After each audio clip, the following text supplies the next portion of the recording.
Hayatlarımızı değiştirebilmemiz mümkün mü? Şu an imkansız görünen hayallere ulaşabilmemiz mümkün mü? Değişim mümkün mü?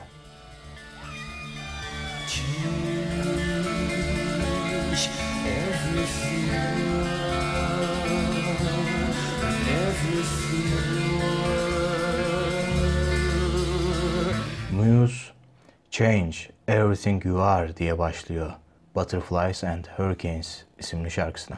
Kulaklarımıza iddialı gelen bu cümle bile içimize korku ve endişe salıyor. Peki bu endişe ve korkunun kaynağı nedir? Bastırılmış duygular. Hayatımız boyunca duygu ve düşüncelerimiz, ailemiz, işimiz, okulumuz, arkadaşlarımız tarafından belli bir düzen çemberine alınıyor. Ve bu düzenden farklı şekilde düşünmeye çalıştığımız zaman çemberin dışına atılmakla tehdit ediliyoruz. Dışlanmakla. Sir, I have to ask you to leave. You are so talented, blessed. Extraordinary. Unique. I would even say beautiful. Kimse farklı olanın yanında olmak istemiyor.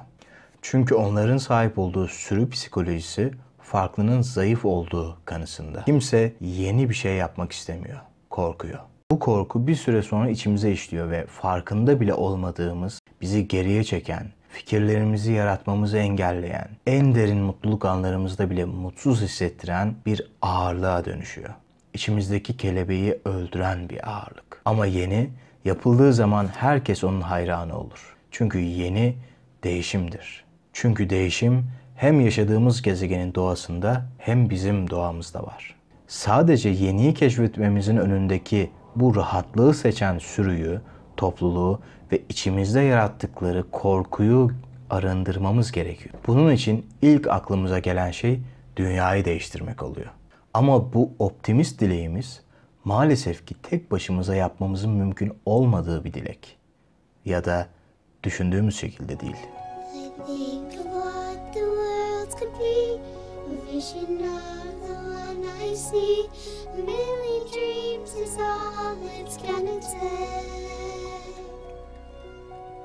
Herkes dünyayı değiştirmek istiyor.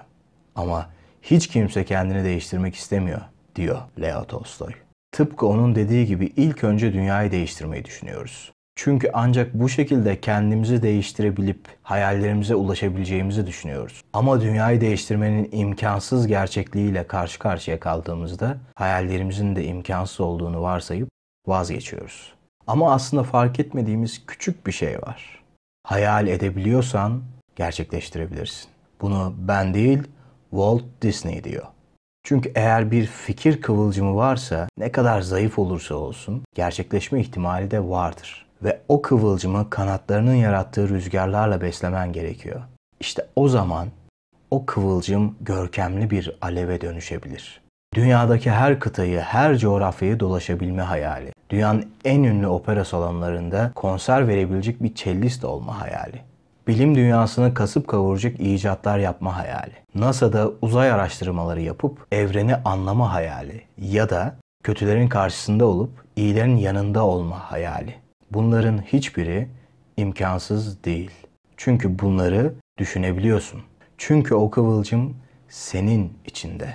İlla Peter Parker gibi bir örümcek tarafından ısırılmana ya da Bruce Wayne gibi zengin olmana gerek yok. Hiçbir şeyin olmasına gerek yok. Sadece sen olman yeterli. Bütün gereksinimin kendi içinde. İlla bir örnek almak istiyorsan bu karakterlerin kendilerini itici güç olarak kullandıkları travmalarına bakabilirsin. Peter Parker'ın etrafı tarafından ezilmesine ve babası gibi gördüğü amcasının öldürülmesine, Bruce Wayne'in daha çocukken gözleri önünde ailesinin bir hırsız tarafından katledilmesine ve yarasalardan korktuğu bir travma yaşamasına, ama korkunun üzerine gittiğin zaman ancak onu bir avantaj haline getirebilirsin.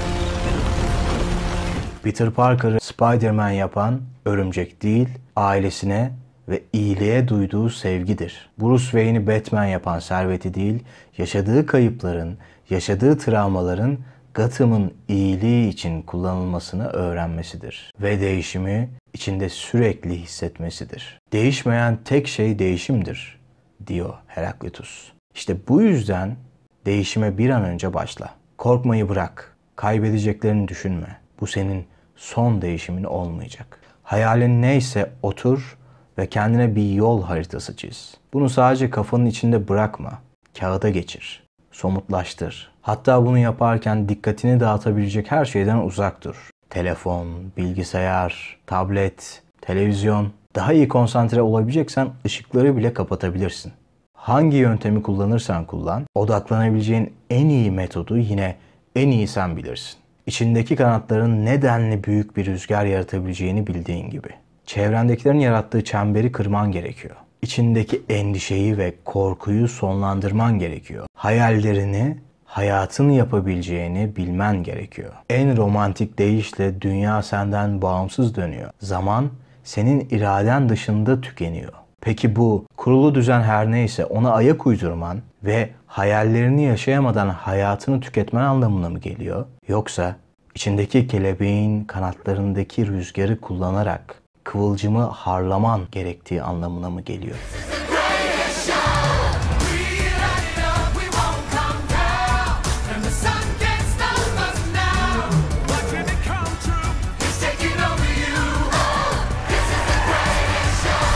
Evet, zaman tükeniyor.